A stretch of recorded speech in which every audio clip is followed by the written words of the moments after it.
여러분, 우리 대구의 번개시장 TV, 그리고 부산의 개미방송 TV 시청자 여러분, 그리고 윤칼세 TV 시청자 여러분, 안녕하십니까. 앞에도 말씀드렸습니다만, 경남 밀양이라는 전통적인 보수 이 도시에 김원봉이라는 대한민국을 파괴하기 위해서 김일성과 6.25 남침 때 동업자 역할을 했던 결정적인 동업자, 남한노동당, 남노당의 박헌영, 그리고 김원봉, 이 두 사람이 있었기 때문에 김일성의 6.25 남침이 가능했다. 제가 앞에서 설명을 드렸죠. 김원봉은 1919년 조선의열단이라는 걸 만든 이후 끊임없이 대세에 편승하기 위해서 눈치를 봐온 전형적인 기회주의자도 해바라기 군화방이었습니다. 그래서 장개석, 중화인민공화국의 장개석 군대가 득세했을 때는 상해 임시실 정부에 붙었고, 또 모택동의 중공군이 공산화에 성공하자 그가 이끌었던 조선의열단은 중공군의 팔로군, 그 팔로군에 가담하게 되는 거죠. 그러니까 문재인 씨가 말하는 김원봉이가 대한민국 국군의 원조다, 그리고 한미 동맹의 원조라는 것은 완전히 역사 왜곡입니다. 그 김원봉이의 조선의열단이 가담한 중공군 그 팔로군이 결국은 조선인으로 이루어진 군대인데, 그 군대가 김일성 군대, 김일성 인민군에 가담함으로써 김일성으로 하여금 이승만 대통령의 대한민국, 남한 군대보다 우월하다는 확신을 줘가지고 결국은 6.25 남침을 일으키게 된 거죠.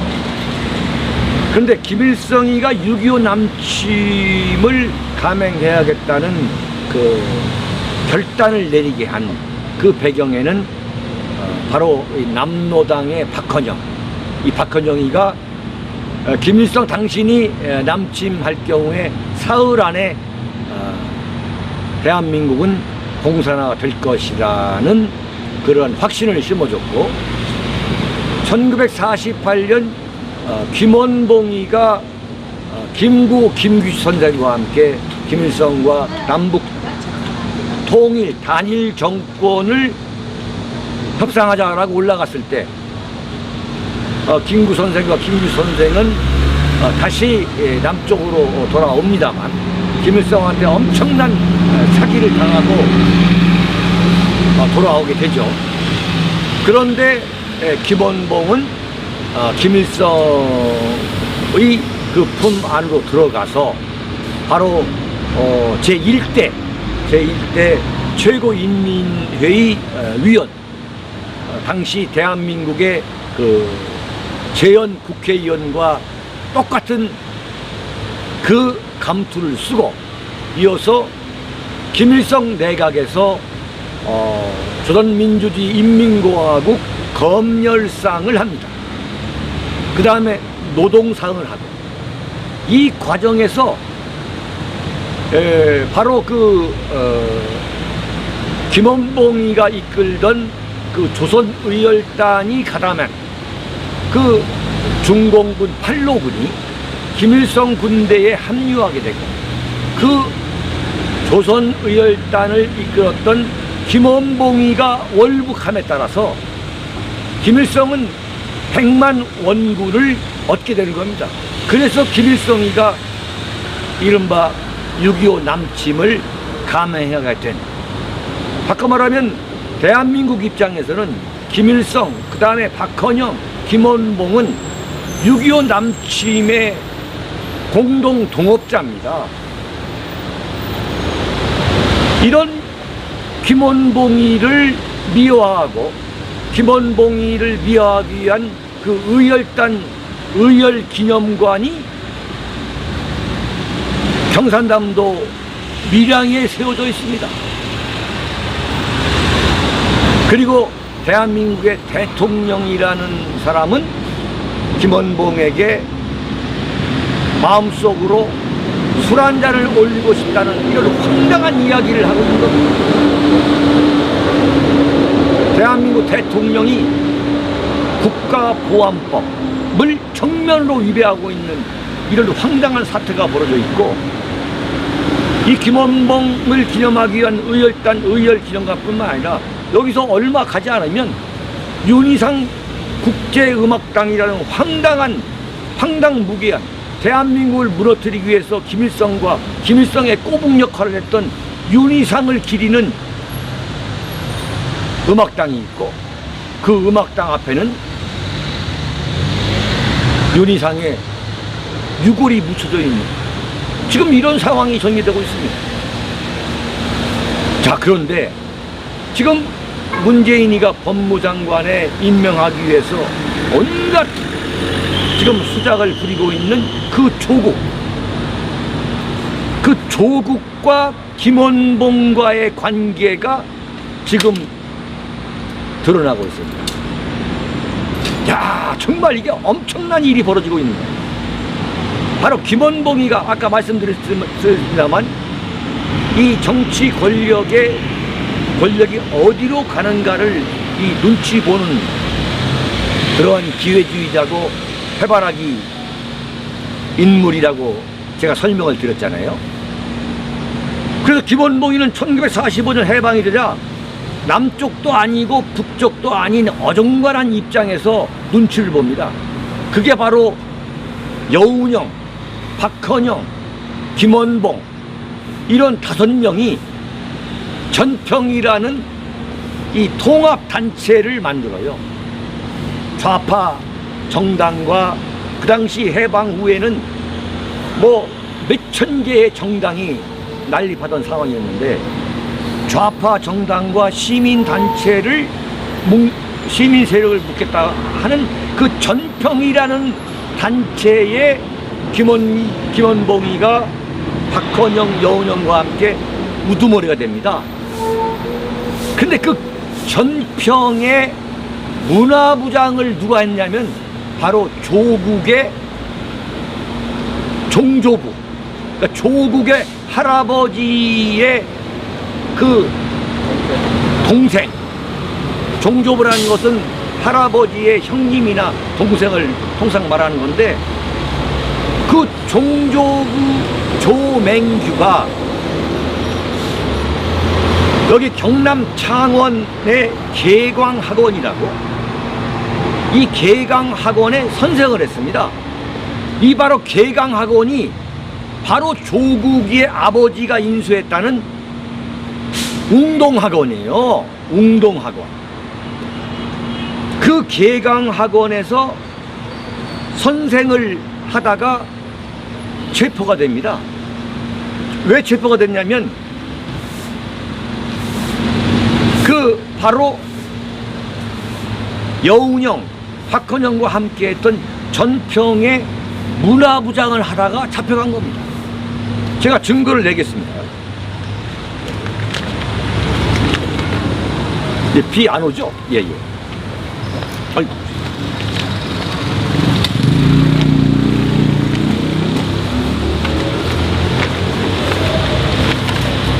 자, 여기 보면은 창원에 계강학원이라고 있었는데, 이 계강학원이 지금 조국의 아버지가 인수했다는 그 웅동학원입니다. 그 계강학원의 선생을 조국의 종조부가 했는데, 이 조맹규라는 종조부가 바로 박헌영, 여운형이가 했던 그 전평의 문화부장을 하다가 구속이 된 겁니다. 구속이. 자, 그렇다면은 이 문재인 정권에서 왜 김원봉에게 대한민국 건국훈장을 주지 못해서 애걸복걸하는지 그 해답이 지금 나오지 않습니까? 제가 지금 엄한 사람을 이 김원봉하고 연결되는 게 아니라 지금 이렇습니다. 김원봉이는 1948년 김규식 박사와 월북을 해서 김일성과 회담한 다음에 김구 선생과 김규식 선생은 다시 대한민국으로 돌아왔는데 그때 김원봉은 그 자리에 앉아가지고 김일성과 6.25 남침을 공동으로 계획했던 사람이랍니다. 바꿔 말하면 박헌영과 김원봉은 김일성의 오른팔과 왼팔이었단 말이죠. 이런 자를 지금 항일 독립운동가라고 미화해가지고 대한민국을 지키는데 결정적 역할을 했던 이 밀양 한가운데에 지금 의열기념관이라는 말도 안 되는 정말 반대한민국적인 지금 기념관이 세워져 있습니다. 이 기념관은 사실상 그 기념관 안에 계시는 분들은 정말 진정한 독립애국자, 독립운동가, 그리고 대한민국 건국에 공헌했던 분들이 대부분이 계세요. 근데 그 중에서 김원봉은 절대 이것은 용서할 수 없는 반대한민국적인 인물인 것입니다.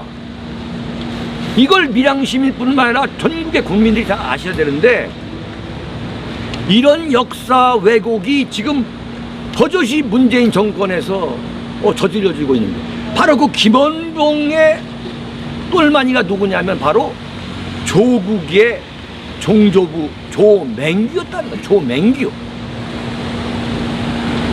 그렇다면 이 정권이 왜 지금 김원봉이한테 대한민국 건국장을 주겠다는 거예요? 그렇다면은 그런 논리라면은 박헌영도 항일운동했고 김일성도 항일운동을 했습니다.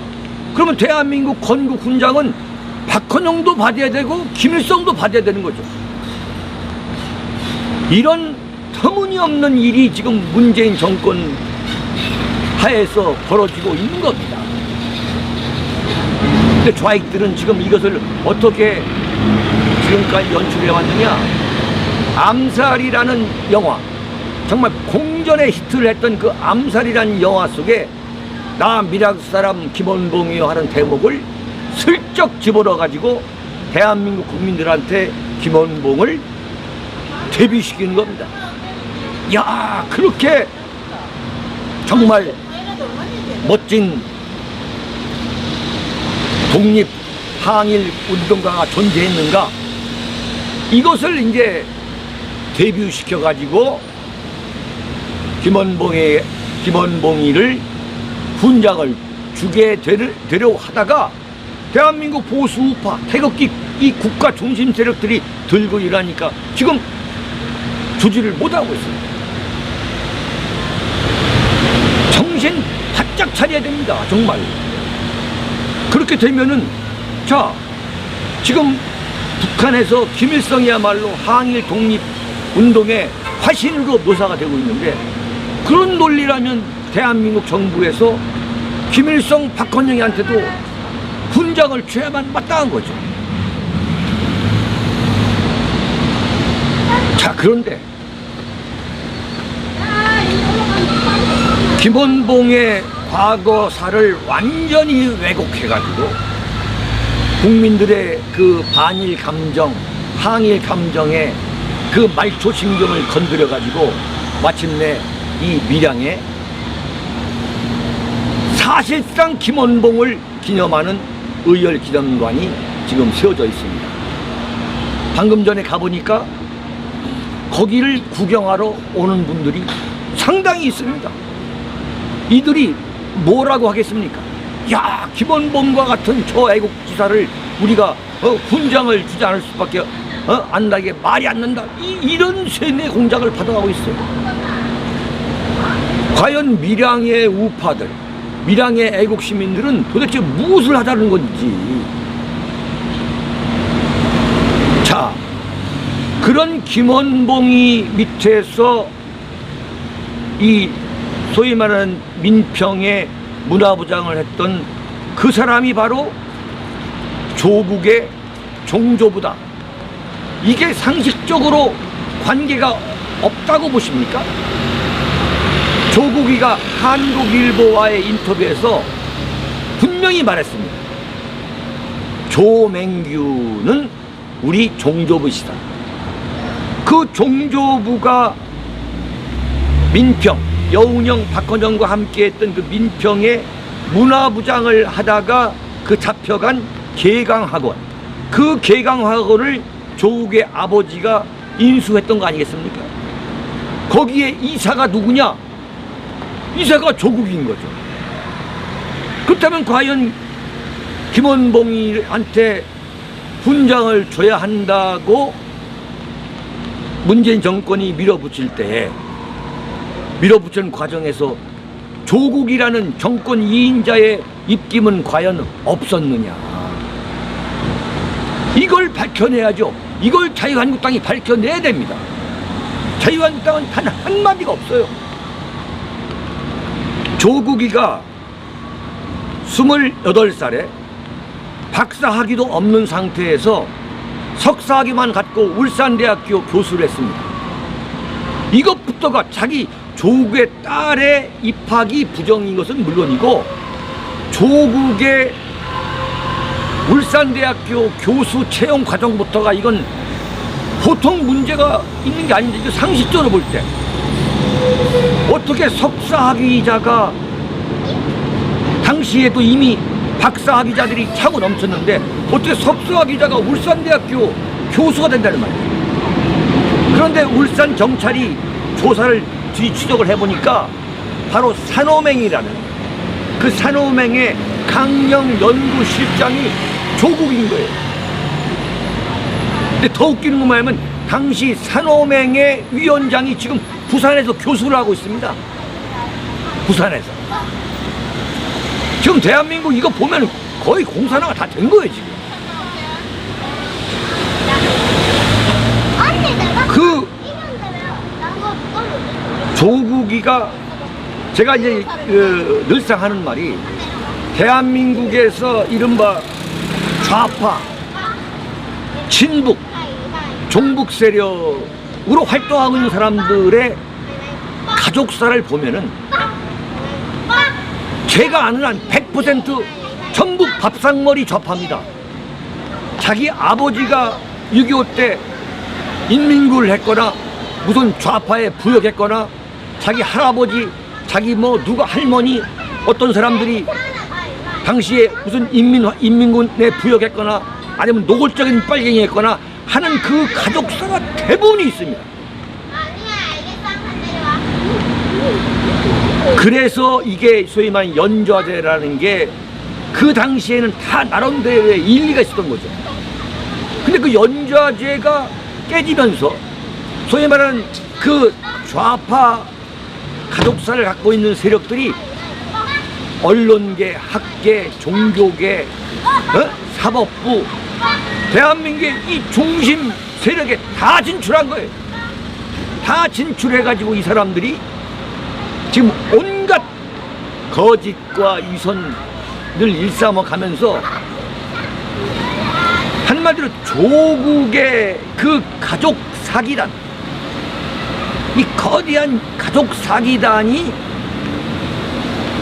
그 대한민국의 좌파가 얼마나 가증스럽고 위선적이고 부도덕한가를 그대로 좀 보여주고 있는 거 아닙니까? 그럼에도 불구하고 어제 조국은 무려 11시간 동안 더불어민주당을 출입하는 그 온순한 부들 애완견과 같은 그 기자들 앞에서 11시간 동안 더불어민주당의 수석대변인을 사회자로 앉혀놓고서 더불어민주당의 최고위원까지 다 앉혀놓고서 기자 간담회 기자회견을 했습니다. 조국이가 뭐 완전히 자기 변명, 그리고 언론은 거기다가 맞춰주고. 조국이가 지금 법무부 또는 법조 출입기자, 그 전문 기자들이에요.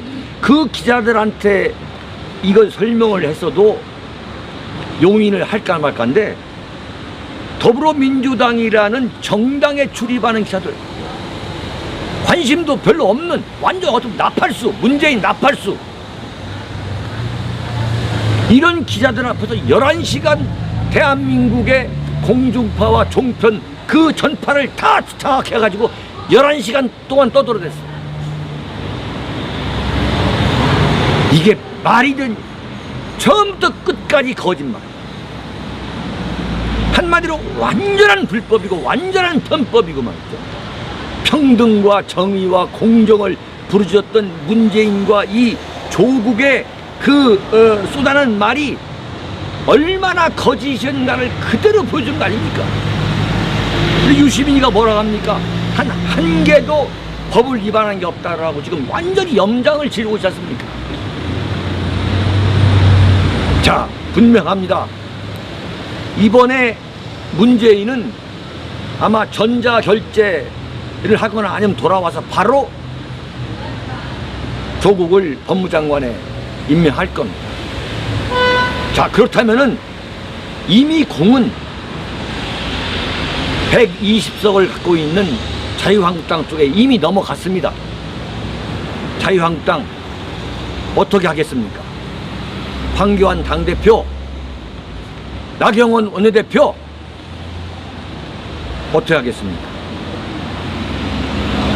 또 하루 이틀 뭐 좌파 독재니 어쩌니 떠들다가 다 그냥 넘어가겠습니까? 제가 볼 때는 이번 조국 사태는 문재인의 위기인 것도 사실이지만 그보다 더 강한 위기, 더 심각한 위기는 자유한국당의 위기입니다. 정신 차리지 않으면 이 조국 사태가 완전히 자유한국당을 흔적도 없이 쓸어갈 겁니다. 지금 제가 이것을 1인 홍보를 하고 있는데 이 밀양 분들이 지나가시면서 차문 열고서 환호한 걸 보십시오. 이게 민심인 겁니다. 정신 바짝 차려야 됩니다. 자유한국당 이번에 날아갑니다. 황교안 당대표와 나경원 원내대표는 의원들의 사직서를 전부 다 받아가지고 만약에 문재인이가 이번에 조국을 법무장관 임명을 강행하면 그 즉시 의원 총사퇴 카드를 내밀어야 됩니다. 목숨을 걸고 달라붙어야 됩니다. 여러분이 잘 아시다시피 윤창중 칼럼 세상은 지난 8월 24일